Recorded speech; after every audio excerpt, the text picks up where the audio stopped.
Class में हम लोग factors affecting rate of reaction पढ़ रहे थे, ठीक है ना। तो उसी पॉइंट को हम बताए थे ना कि इस क्लास में डील करेंगे। तो मेरा फर्स्ट पॉइंट है इफेक्ट ऑफ कंसंट्रेशन। फर्स्ट क्या था? Effect of concentration. इसी को हम लोग थोड़ा बताएंगे, इफेक्ट ऑफ कंसंट्रेशन, ठीक है। अब जरा सा देखना, ये रिएक्शन है ए प्लस बी दे रहा है प्रोडक्ट। ये क्या दे रहा है? प्रोडक्ट, ठीक है ना। तो according to law of mass action, ये 11th में केमिकल इक्विलिब्रियम में पढ़ना था। According to law of mass action क्या हो जाता था? जो रेट है वो directly proportional product of reactant होता था। प्रोडक्ट ऑफ रिएक्टेंट क्या है? ए, और ये क्या है? B, product of reactant. आगे का जो मोल है वो स्टोइकियोमेट्रिक कोफिशिएंट में राइज हो जाता था। तो ए पे पावर ए, बी पे पावर बी हो गया। तो रेट इज इक्वल टू क्या हो जाएगा? के, प्रोपोर्शनल का साइन हटाए, ए पे पावर ए, अब बी पे पावर क्या हो गया? बी हो गया, ठीक है। तो लॉ ऑफ मास एक्शन हम बता दे रहे हैं। लॉ ऑफ मास एक्शन क्या था कि रेट जो है वो directly proportional multiple concentration of reactant, केवल रिएक्टेंट, ठीक है ना। और आगे का स्टोइकियोमेट्रिक कोफिशिएंट किस में रीच हो गया है? पावर में रीच हो गया है। इसमें कोई प्रॉब्लम नहीं, ठीक है।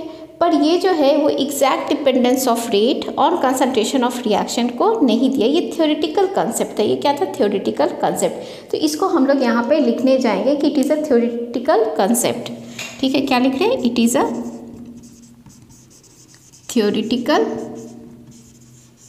कंसेप्ट, ठीक। It does not give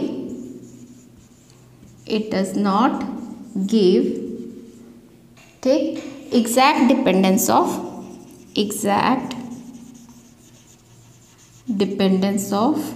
rate on concentration of reactant। Clear है? ये कौन सा कंसेप्ट था? देख लो, थ्योरेटिकल कंसेप्ट था। It does not give exact dependence of rate on concentration of reactant. Clear ना। तो लॉ ऑफ मास एक्शन हम क्या बताए कि लॉ ऑफ मास एक्शन क्या है कि रेट जो है वो directly proportional multiple concentration of reactant है। आगे का जो स्टोइकियोमेट्रिक कोफिशिएंट है वो किस में रीच हो जाता है? पावर में। तो ये थ्योरेटिकल कंसेप्ट है और हमको इस चैप्टर में रेट लॉ पढ़ना है। रेट लॉ बताएगा कि जो स्टोइकियोमेट्रिक कोफिशिएंट है ये हो भी सकता है और नहीं भी हो सकता है। ज़रूरी नहीं कि आगे जो 2 मोल लिखेंगे वही 2 मोल पार्ट लिया होगा, हो सके 1 ही मोल पार्ट लिया होगा। तो वो एक्सपेरिमेंटल कंसेप्ट होगा रेट लॉ। और ये जो लॉ ऑफ मास एक्शन था वो क्या था? थ्योरेटिकल कंसेप्ट था। तो अभी हम तुम लोग को रेट लॉ के बारे में बताने जा रहे हैं, ठीक है। चलो अब रेट लॉ जानते हैं। क्या जानते हैं? रेट लॉ, ठीक है ना।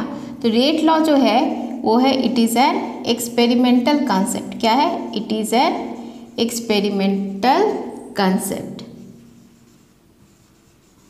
ठीक। It gives actual dependence of rate on concentration of reactant,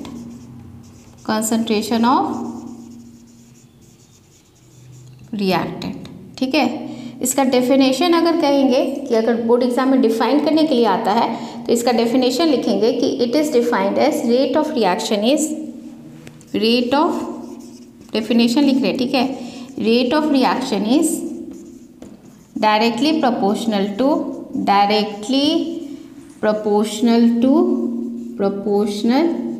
to product of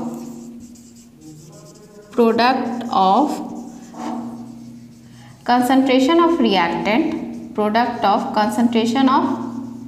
reactant which is raised to power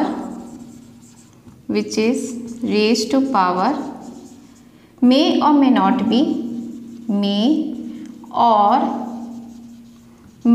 be stoichiometric coefficient, ठीक है। यही चीज़ इंपॉर्टेंट है। मे और may not be stoichiometric coefficient.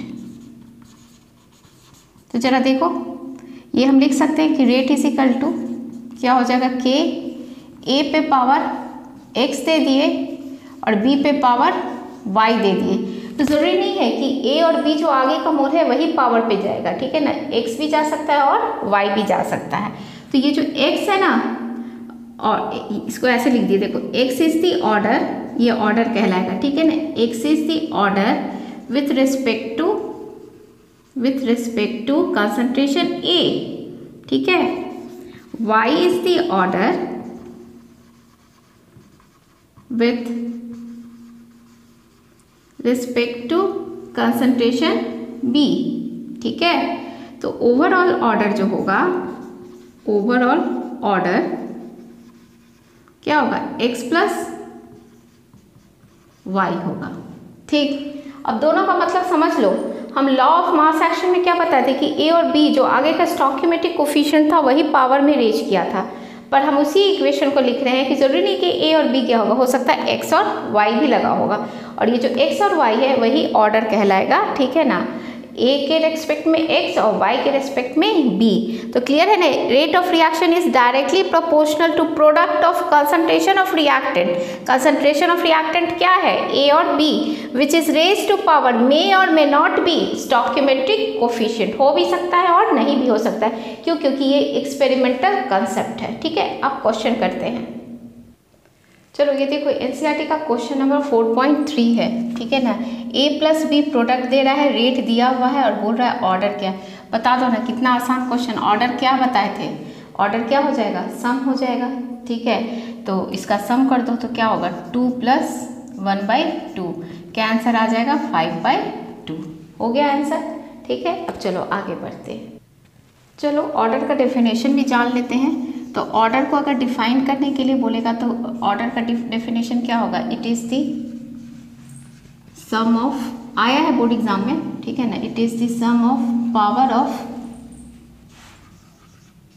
Concentration term of reactant, ठीक है ना। देख लो, it is the sum of power of concentration term of reactant in rate law expression, ठीक है ना, in rate law expression which is, ये बहुत important line, which is determined experimentally,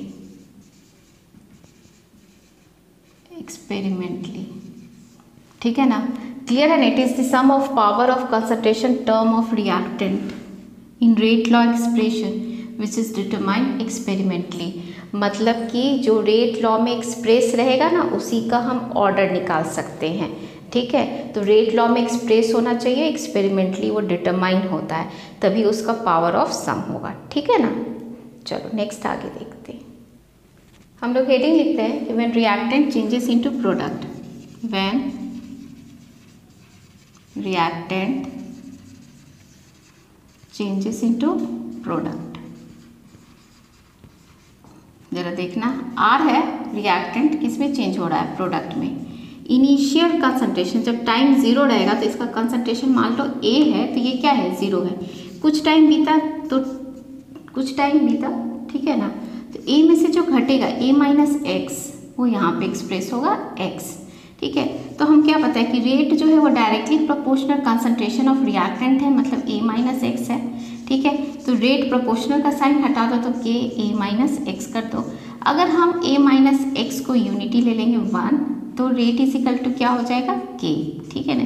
यही हुआ स्पेसिफिक रेट कांस्टेंट, ठीक है ना। तो हम इसके बारे में थोड़ा सा रेट कांस्टेंट के बारे में फीचर्स जानेंगे, कोई प्रॉब्लम नहीं ना। जरा देख लो, टाइम 0 तो इनिशियल कंसंट्रेशन ए, ये तो प्रोडक्ट नहीं ना बनेगा, 0। कुछ टाइम बीता, ए माइनस एक्स, तो एक्स जो घटेगा वो यहाँ पे प्रोडक्ट में आएगा। रेट डायरेक्टली प्रोपोर्शनल टू क्या है, ए माइनस एक्स है। प्रोपोर्शनल का साइन हटा दिए तो देख लो क्या लग गया, के लग गया, ठीक है ना। ए माइनस एक्स को यूनिटी ले लेंगे तो रेट इज इक्वल टू क्या हो जाएगा, के हो जाएगा। अगर इसमें बताना होगा कि कौन क्या है तो ए क्या है, ए क्या है, इनिशियल कंसंट्रेशन है, इनिशियल कंसंट्रेशन, कोई प्रॉब्लम नहीं, A initial concentration, A minus x concentration after time t, after time t, फिर ये के के तो रेट कांस्टेंट भी इसको बोल सकते हो, रेट कांस्टेंट, इसको स्पेसिफिक रेट कांस्टेंट भी बोल सकते हैं, रेट कांस्टेंट, ठीक है। और इसका एक और नाम हो सकता है वेलोसिटी कांस्टेंट, ठीक है ना, स्पेसिफिक रेट कांस्टेंट और क्या बोल दे रहे हैं, वेलोसिटी, ठीक है ना, वेलोसिटी कांस्टेंट, 3 नाम हो गया, क्लियर ना। अब रेट कांस्टेंट के फीचर्स के बारे में जानते हैं, ठीक। चलो अभी जो हम लोग पढ़ने जाएंगे वो हेडिंग होगा कैरेक्टरिस्टिक्स ऑफ रेट कांस्टेंट।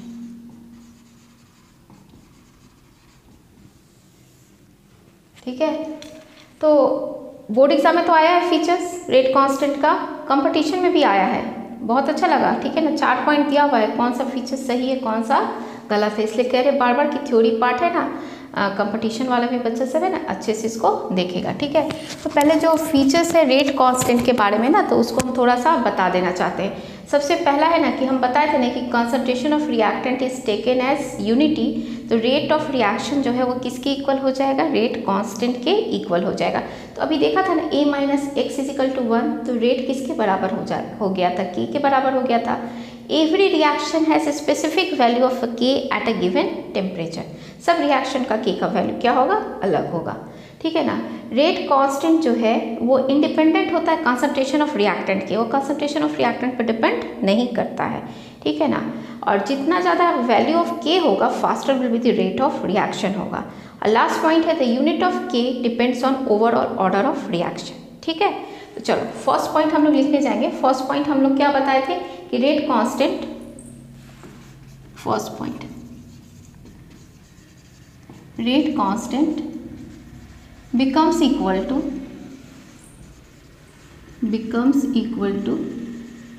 ठीक है ना, becomes equal to rate of reaction when concentration of reactant is taken as unity। अभी बताए थे ना a माइनस एक्स को तुम लोग क्या लिया था 1 लिया था ना, तो इसीलिए हो गया, ठीक है। सेकेंड क्या पॉइंट अभी बताए, every reaction has specific value of k at a given temperature, ठीक है। थर्ड क्या बताए थे, ये जो वैल्यू ऑफ k है इंडिपेंडेंट होता है कंसंट्रेशन ऑफ रिएक्टेंट के, ठीक है ना। तो value of k is independent on concentration of, ठीक है, कंसंट्रेशन ऑफ रिएक्टेंट, हो गया। चलो नेक्स्ट क्या बताए थे, जितना ज़्यादा वैल्यू ऑफ k होगा faster will be the rate of reaction होगा, ठीक है। तो देखो greater the value of k faster will be the rate of reaction, कोई दिक्कत नहीं। और लास्ट पॉइंट क्या बताया था, the unit of k depends on overall order of reaction, ठीक है। The unit of k depends on overall order of reaction. देख लो एक बार सारा पॉइंट। फर्स्ट पॉइंट क्या है, rate constant becomes equal to rate of reaction when concentration of reactant is taken as unity. Second है every reaction has a specific value of k at a given temperature, ठीक है। Third point क्या है, the value of k, ठीक है ना, is independent of क्या, concentration of reactant, ठीक है। The greater the value of k faster will be the rate of reaction. Last point है द यूनिट ऑफ के depends on overall order of reaction. Clear ना? ठीक है, तो ये के का क्या हो गया, फीचर्स हो गया। अब हम लोग को आगे इसमें है ना यूनिट पढ़ना है। ठीक है, चलो यूनिट के लिए पहले है ना types of order of reaction जानते हैं। ठीक है, टाइप्स ऑफ बहुत सिंपल है, एकदम ध्यान से समझना। क्वेश्चन हम बोल रहे हैं ना कि ये स्टार्ट हो चुका है तुम लोग को। ठीक है, types of order of reaction, order of reaction. ठीक है, ध्यान से देखना। First zero order reaction, zero order reaction. ठीक है ना, zero order reaction. Zero order क्या हो जाएगा, रेट लिख दो, के लिख दो और ए पे पावर क्या दे दो, जीरो दे दो। जीरो ऑर्डर हुआ ना। और तुम लोग जानते हो ना कि एनीथिंग पावर जीरो क्या होता है, यूनिटी होता है, वन होता है। तो रेट इज इक्वल टू क्या आ जाएगा, के आ जाएगा। रेट का यूनिट मान लो अगर हम सेकंड में लेके चल रहे हैं, मिनट में भी हो सकता है, ईयर में भी हो सकता है। ठीक है ना, जो टाइम हुआ। ठीक है, तो यूनिट रेट का क्या सिखाए थे तुम लोग को, मोल पर लीटर पर सेकेंड था ना। तो के का यूनिट क्या हो जाएगा, मोल पर लीटर पर सेकेंड। तो ये जीरो ऑर्डर का यूनिट हो गया, एग्जाम में आया हुआ है क्वेश्चन। ठीक है ना, जीरो ऑर्डर का यूनिट क्या होता है, मोल पर लीटर पर सेकेंड होता है। एग्जाम्पल एक जीरो ऑर्डर का जरा देखो, अमोनिया। ठीक है ना, on the surface of platinum decompose होता है, तो N2 + 3H2 देते हैं। ठीक है, इसको लिख सकते हैं decomposition of ammonia on the surface of platinum. बोलो कोई दिक्कत, anything power zero, zero order. ठीक है, रेट इज इक्वल टू के यूनिट जीरो ऑर्डर का पूछेगा क्या होगा, तो यूनिट क्या होगा, मोल पर लीटर पर सेकेंड होगा। चलो फर्स्ट ऑर्डर में आते हैं। चलो सेकेंड देखो, first order reaction. First order reaction, first order में देखो क्या हो जाएगा, रेट इज इक्वल टू के, ए पे पावर क्या हो गया, 1 हो गया। ठीक है ना, हमको के चाहिए ना, के का यूनिट चाहिए, तो के इज इक्वल टू क्या लिखोगे, रेट डिवाइडेड बाई क्या लिखोगे, ए। बहुत सिंपल, रेट क्या होता है, मोल पर लीटर पर सेकेंड। और कंसंट्रेशन का यूनिट क्या होता है, स्क्वायर ब्रैकेट कंसंट्रेशन ना, यूनिट क्या होता है, मोलैरिटी। मोलैरिटी क्या है, मोल पर लीटर। तो देखो तो क्या हो जाएगा, मोल पर लीटर। मोल पर लीटर कैंसिल, के सेकेंड इनवर्स। ऐसे भी जानेंगे जिसका यूनिट सेकेंड इनवर्स होगा, इसका मतलब वो क्या होगा, फर्स्ट ऑर्डर रिएक्शन होगा। क्लियर ना? अब चलो आ जाओ सेकेंड ऑर्डर रिएक्शन। चलो सेकेंड ऑर्डर रिएक्शन क्या लिखे, रेट इज इक्वल टू के, ए पे पावर 2, यानी तो ए और बी लिख दो। ठीक, तो बताओ क्या हो जाएगा, के इज इक्वल टू रेट, अपने से बना लेना, ए का क्या हो जाएगा, पावर 2। तो रेट इज इक्वल टू क्या है, मोल पर लीटर पर सेकेंड है, और ये क्या हो जाएगा, मोल पर लीटर का क्या है, स्क्वायर। काट दो, मोल पर लीटर एक कट जाएगा तुम्हारा, तो क्या आ जाएगा, देखो तो ऊपर एक गया ना, तो मोल पर लीटर का क्या, इनवर्स, सेकेंड इनवर्स हुआ ना। और इसको अच्छे से अगर तोड़ना चाहो तो तोड़ दो, मोल पे पावर क्या होगा, -1, एल पे क्या हो जाएगा, +1 प्लस -1 +1 हो गया, सेकेंड इनवर्स। बोलो क्लियर ना? ठीक है, चलो नेक्स्ट आ जाओ nth ऑर्डर और फ्रैक्शनल ऑर्डर में। चलो नेक्स्ट लिख रहे हैं फ्रैक्शनल ऑर्डर। फ्रैक्शनल ऑर्डर, ठीक है ना। फ्रैक्शनल ऑर्डर जरा देखो, रेट इज इक्वल टू के, एग्जाम्पल ही दे देते हैं, H2 और Br2 के ऊपर हाफ। ठीक है, तो K इज इक्वल टू क्या हो जाएगा, रेट। ध्यान से देखना, H2 NCERT का पहला क्वेश्चन है एक्सरसाइज का, ठीक है ना। Br2 हाफ, वो यूनिट निकालने का है। ठीक है, तो चलो रेट जान ही रहे क्या है, मोल पर लीटर पर सेकेंड। और ये हाइड्रोजन का कॉन्सेंट्रेशन लिख लो, मोल पर लीटर है, और इसका लिख लो मोल पर लीटर का क्या हो गया, 1/2। मोल पर लीटर कैंसिल, के इज इक्वल टू क्या हो जाएगा, मोल पर लीटर, ऊपर हाफ जाएगा तो -1/2, ये ऊपर गया ना, -1/2 सेकेंड इनवर्स। ठीक है, इसको अलग से करके लिखना है तो कर दो। मोल -1/2 लीटर +1/2 सेकेंड इनवर्स। बोलो क्लियर ना। लास्ट आ जाओ nth ऑर्डर। चलो लास्ट है nth ऑर्डर, ठीक है। तो रेट इज इक्वल टू क्या हो गया, k, a पे पावर क्या हो गया n, तो k इज इक्वल टू क्या हो जाएगा रेट, a पे पावर क्या हो जाएगा n, तो k is equal to rate क्या है मोल पर लीटर पर सेकेंड, और ये क्या हो जाएगा मोल पर लीटर का पावर n। ऊपर n जाएगा तो ध्यान से देखो ना, मैथ्स बनाता है ना, मोल पर लीटर है, ठीक है ना, और हम इस पूरे को हम क्या किए हैं ऊपर भेजे हैं, तो मोल पर लीटर को तो ऐसे लिख देते हैं, ठीक। 1 माइनस क्या कर देंगे n कर देंगे सेकेंड इनवर्स। देख लो तो ज़रा, ये पूरा टर्म ऊपर जाएगा तो मोल पर लीटर हो गया, 1 तो इस पे था ही ना, 1 माइनस n सेकेंड इनवर्स हो गया मेरा ये एनसीईआरटी का पहला क्वेश्चन। तुम लोग एक्सरसाइज का बना लेना, जो रेट में एक्सप्रेस होगा उसी का ऑर्डर निकालोगे। एक हम IIT मेंस का आया हुआ क्वेश्चन दे रहे हैं, ठीक। चलो ये IIT मेंस का आया हुआ क्वेश्चन है, आराम से तुम लोग बना लोगे। ए रिएक्टेंट है, प्रोडक्ट दे रहा है, इसका दिया हुआ है रेट कांस्टेंट में एक्सप्रेस किया हुआ है रेट एक्सप्रेशन। बी है, इसका भी रेट एक्सप्रेशन किया हुआ है, रेट को एक्सप्रेस किया हुआ है। K1 and K2 are expressed in the terms of molarity.